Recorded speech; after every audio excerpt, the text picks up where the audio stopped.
Assalamualaikum warahmatullahi wabarakatuh. Perkenalkan, saya Dr. Pratolo Saktiawan, Sarjana Hukum, Magister Hukum. Saya mulai mengabdi sebagai dosen pada tahun 2023 di Fakultas Hukum dan Sosial Universitas Sunan Giri, Surabaya. Saya merupakan lulusan program Doktor Ilmu Hukum di Fakultas Hukum Universitas Brawijaya dan menyelesaikan studi pada tahun 2023. Saat ini saya mengemban jabatan akademik sebagai lektor. Saya mengampu mata kuliah Sistem Peradilan dengan bobot 2 SKS. Pertemuan hari ini adalah pertemuan kedua dengan sub CPMK 2. Mahasiswa mampu memahami model-model sistem peradilan di Indonesia. Tema hari ini adalah model-model sistem peradilan di Indonesia. Pengantar sistem peradilan Indonesia. Apa itu sistem peradilan? Sistem peradilan adalah kesatuan komponen peradilan yang saling berkaitan untuk menegakkan hukum, keadilan, dan kebenaran di tengah masyarakat. Seluruh komponen ini bekerja secara sinergis dalam satu kerangka yang terstruktur dan hierarkis. Landasan konstitusional. Kekuasaan kehakiman di Indonesia diatur secara tegas dalam pasal 24 Undang-Undang Dasar 1945. Kekuasaan ini bersifat merdeka dan independen, bebas dari pengaruh kekuasaan eksekutif maupun legislatif, demi menjamin tegaknya keadilan bagi seluruh warga negara. Menegakkan hukum secara adil dan tidak berpihak, menjamin kepastian hukum bagi masyarakat, serta melindungi hak-hak konstitusional warga negara. Model dualisme peradilan, dua puncak kekuasaan kehakiman. Pasca amandemen Undang-Undang Dasar 1945, Indonesia mengadopsi sistem bifurkasi. Dua lembaga tertinggi yang memiliki kewenangan berbeda dan saling melengkapi demi terciptanya checks dan balance yang efektif. Mahkamah Agung, puncak peradilan umum dan khusus, memiliki kewenangan kasasi, peninjauan kembali, dan mengawasi jalannya peradilan di seluruh lingkungan peradilan di bawahnya. Kemudian Mahkamah Konstitusi, pengawal dan penafsir konstitusi, bertugas memastikan seluruh peraturan perundang-undangan tidak bertentangan dengan Undang-Undang Dasar 1945 sebagai hukum tertinggi negara. Pembagian dua puncak ini merupakan hasil reformasi konstitusional untuk mencegah konsentrasi kekuasaan kehakiman pada satu lembaga tunggal. Lingkungan peradilan umum. Peradilan umum merupakan lingkungan peradilan yang memiliki kewenangan mengadili perkara pidana dan perdata bagi seluruh rakyat Indonesia pencari keadilan pada umumnya, tanpa memandang agama atau profesi.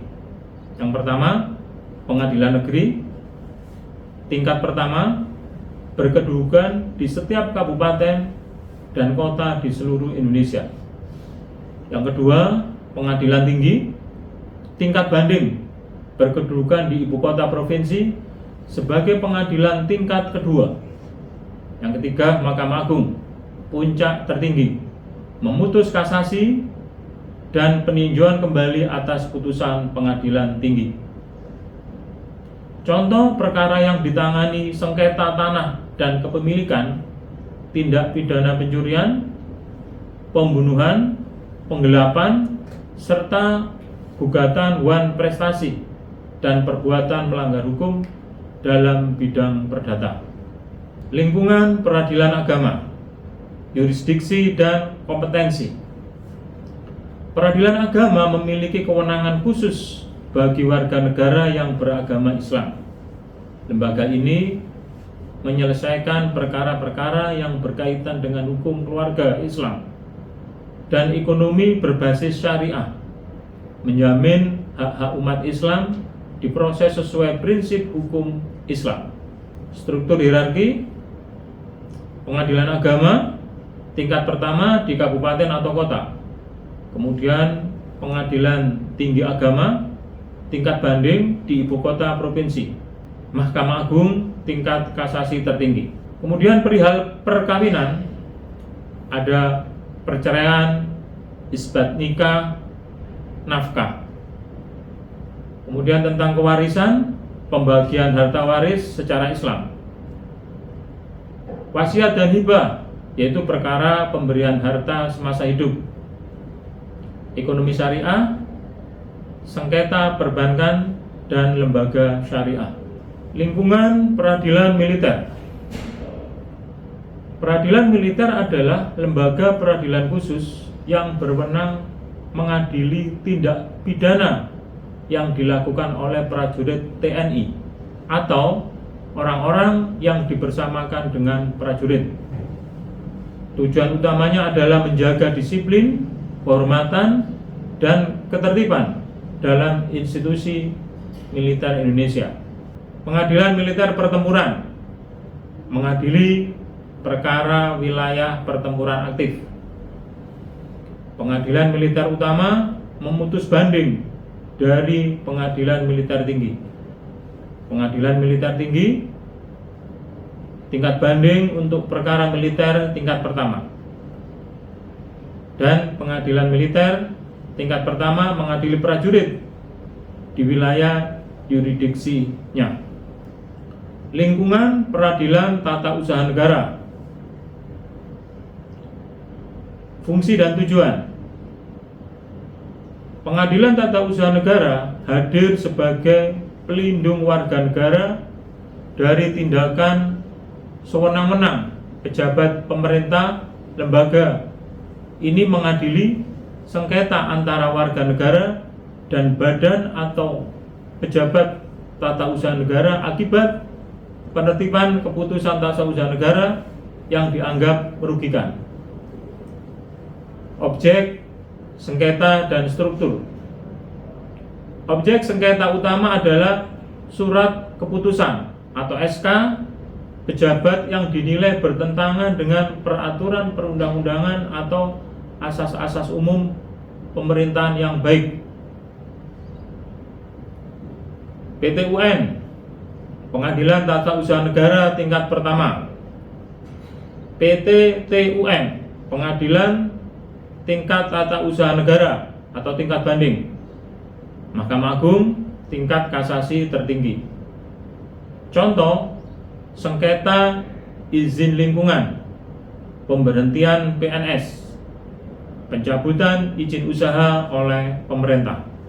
Mahkamah Agung dan pengadilan khusus. Di bawah 4 lingkungan peradilan terdapat pengadilan khusus yang dibentuk untuk menangani perkara-perkara dengan kompleksitas dan keahlian tertentu. Semuanya bermuara kasasi ke Mahkamah Agung sebagai peradilan negara tertinggi. Pengadilan Tipikor mengadili perkara-perkara tindak pidana korupsi, berada di bawah lingkungan peradilan umum dengan hakim ad hoc khusus anti korupsi.